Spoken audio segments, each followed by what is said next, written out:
Praise the lord. యేసుక్రీస్తు వారి పరిశుద్ధమైన నామంలో మీ అందరికీ వందనాలు, శుభాలు తెలియపరుస్తూ ఉన్నానండి.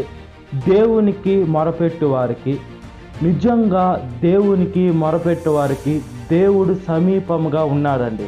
అంటే నిజంగా అంటే అబద్ధంగా మొరపెడతామా అని మనం చూసుకున్నప్పుడు అల్ప విశ్వాసంతో మనం పోల్చుకోవచ్చు.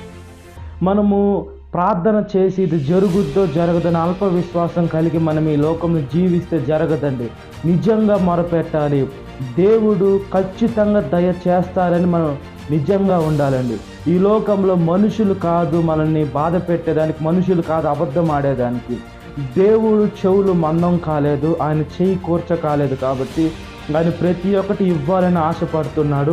మనం నిజముగా మనం అడిగేది ఏదైనా నిజంగా ఉండాలి, నమ్మకంగా ఉండాలి. ఇతరులకు అన్యాయం చేసింది అడిగినా మనకి ఇవ్వలేడు, లేదా ఇతరులకి బాధ పెట్టేది, లేదా దేవుడి చిత్తం కానీ దేవుడు ఇవ్వరు. కానీ దేవుని చిత్తానుసారంగా ఆయనకు ఉపయోగపడేది, మన జీవితానికి కూడా మంచిదిగా ఉండేది మనం ఎప్పుడైతే అడుగుతామో దేవుడు ఆలస్యమైన అద్భుతాలు చేస్తారు. కీడులో మేలుగా మనకి ఇచ్చేటువంటి దేవుడు అండి. నిజంగా మొరపెట్టాలి అంటే దేవుడు ఎందుకు 2 సార్లు చెప్తున్నారంటే, మనుషులకి ఒక్కసారి చెప్తే అర్థం కావటం లేదని దేవుడు నిజంగా అనే పదం అక్కడ ఉపయోగించారు. మనము మనుషుల దగ్గరికి వెళ్ళి అయ్యా నాకు ఇది కావాలి అది కావాలని అధికారులకు చెప్పినా కూడా అధికారం కోసము సరేనమ్మా ఖచ్చితంగా చేస్తామని అంటారు. కానీ అధికారం వాళ్ళ చేతికి వచ్చిన తర్వాత చెయ్యరండి.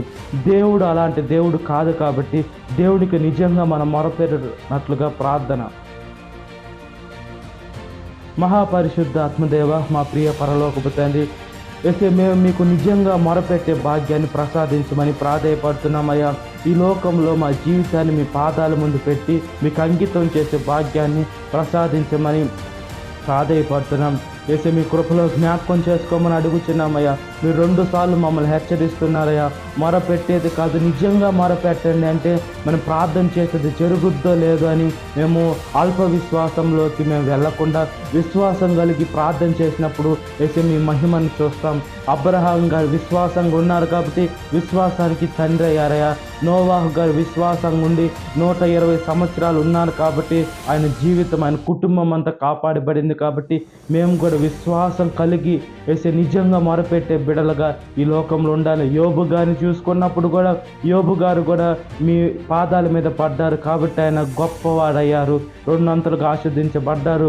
మేము కూడా మా జీవితాలు మీ పాదాల ముందుకు సమర్పిస్తున్నాం. మీ కృపలో జ్ఞాపకం చేసుకోండి.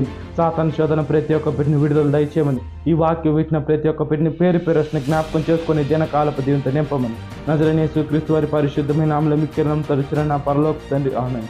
Praise the Lord. God bless you. Have a great day.